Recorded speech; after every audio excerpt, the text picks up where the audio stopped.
We can now bring in France 24's International Affairs editor, Philip Turle. Philip, what is the reason for this law? Okay, well, this law, I think, shows a certain hardening of the stance of and a shift to the far right, basically, in Ghana, which has come after calls from religious groups, Muslim groups, Christian groups, and traditional religious groups in Ghana, following the introduction and then closure of the first LGBT centre in Ghana a couple of years ago, and then arrests of more people afterwards.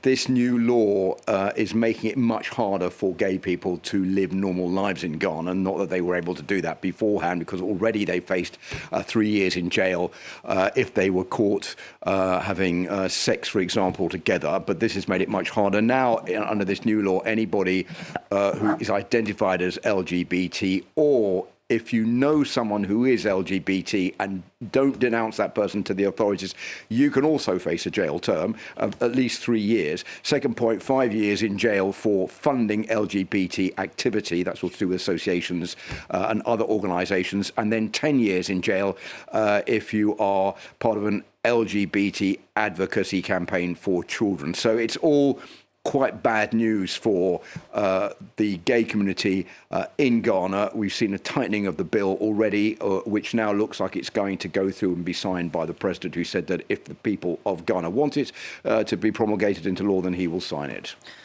I've been to Ghana, and I know it's a very deeply religious country, but it isn't the only state in Africa to have such strict anti-gay laws.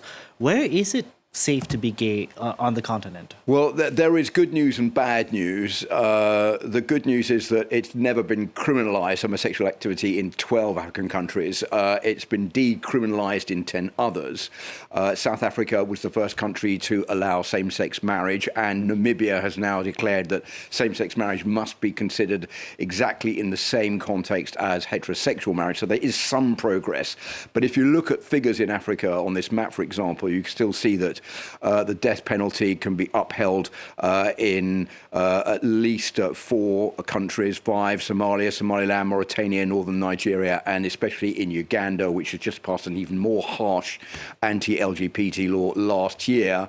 There are also a banning of homosexual activity in 31 out of 54 nations. So it is still a very difficult continent to live your life in freely if you are from the LGBT community, even if there are some cracks of light.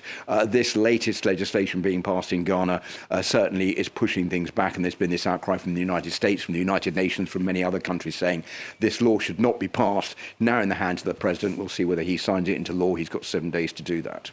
Outcry, but we need action. Thank you very much for that, Philip. Philip Turle, there.